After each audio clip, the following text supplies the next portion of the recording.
فرض نماز کے بعد بعض جگہوں پہ دیکھا گیا ہے کہ اجتماعی دعا کا اہتمام کیا جاتا ہے، اور بعض جگہ پہ تو دعا کی ہی نہیں جاتی، لیکن یعنی کہ انفرادی کی جاتی ہے۔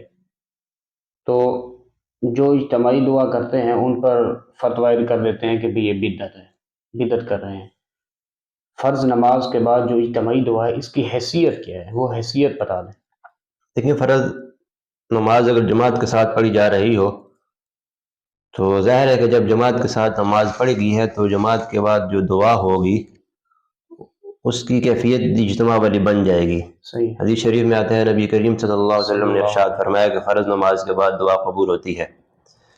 اب ہر آدمی اگر انفرادی دعا بھی کرے تو وہ اجتماع کی ایک صورت بن جائے گی، لیکن اس اجتماع کو ضروری سمجھنا اور اجتماعی دعا کا التزام کرنا اور نہ کرنے والے پر نکیر کرنا یہ چیز ٹھیک نہیں ہے، درست نہیں ہے۔ باقی فرض نماز کے بعد دعا کا قبول ہونا یا دعا مانگنا یہ حدیث شریف سے ثابت ہے، نبی کریم صلی اللہ علیہ وسلم اور آپ کے صحابہ کرام کا معمول رہا ہے۔